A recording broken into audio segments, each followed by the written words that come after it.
हरिओम। मेरा नाम ज्योति मोरखे है और मैं बेंगलोर से हूँ।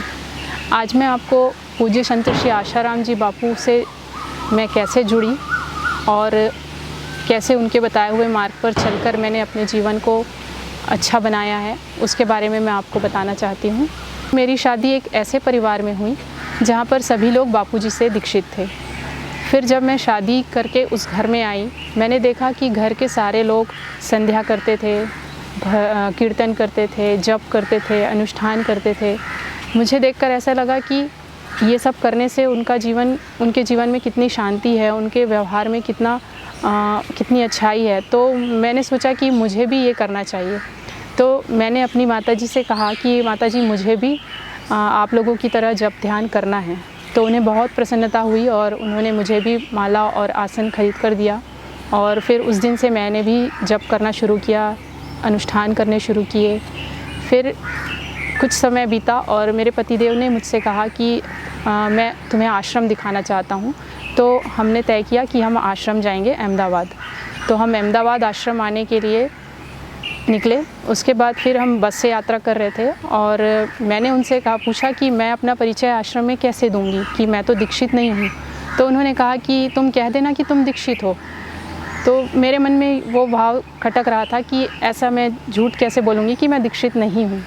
मेरे मन में वो बात बार बार खल रही थी। और फिर हम सो गए बस में। फिर रात में सपने में गुरुदेव आए, मेरे सपने में गुरुदेव आए और मैंने देखा कि गुरुदेव बातें कर रहे हैं सबसे। फिर अचानक गुरुदेव ने कहा कि मैं अभी सबको दीक्षा देना चाहता हूँ, जो दीक्षा लेना चाहते हैं वो जल्दी से यहाँ पर आ जाएंगे। और गुरुदेव अपना कुछ काम से चले गए। जैसे बापू मौज में जाते हैं, मैंने जो वीडियो में अक्सर देखा था, बिल्कुल बापू सफ़ेद कपड़ों में एकदम मौज में चलते हुए बापू गए। फिर थोड़ी देर बाद बापू फिर मंच पर आए और बापू ने दीक्षा दी मुझे।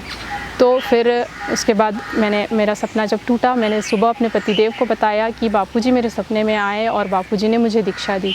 तो उन्हें बड़ा आश्चर्य हुआ कि अरे, तुम्हारे मन में ये खटक रहा था, तुम्हारे मन में ये ग्लानि थी कि तुम दीक्षित नहीं हो और आश्रम जाके तुम्हें झूठ बोलना पड़ेगा।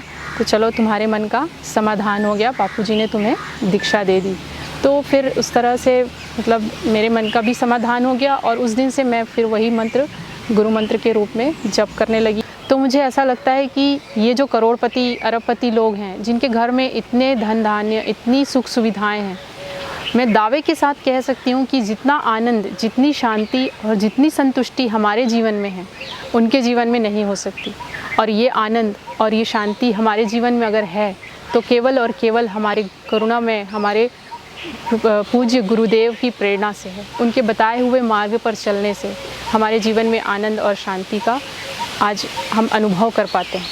अगर हम छोटा सा मोबाइल में एक छोटा सा सत्संग सुन लेते हैं गुरुदेव का, या कोई कैसेट सुन लेते हैं, तो हमें इतना आनंद आता है, तो हमें ज्ञान की अनुभूति होती है। तब हम सत्य असत्य और बहुत सारी चीज़ों को जो रेगुलर लाइफ में जो होती हैं, उनके बारे में हम डिसीजन लेने के लिए हमारे अंदर ज्ञान आ जाता है। तो सोचिए, अगर प्रत्यक्ष गुरुदेव के सामने अगर हम गुरुदेव का सत्संग सुने, श्रीमुख से हम गुरुजी के अमृत वचन अगर सुने, तो हमारे जीवन में कितना आनंद, कितना परिवर्तन हो जाएगा। हम उस ज्ञान को अगर पा लें, उस ज्ञान को अगर हम आत्मसात कर लें, तो हमारी स्थिति आज क्या होगी।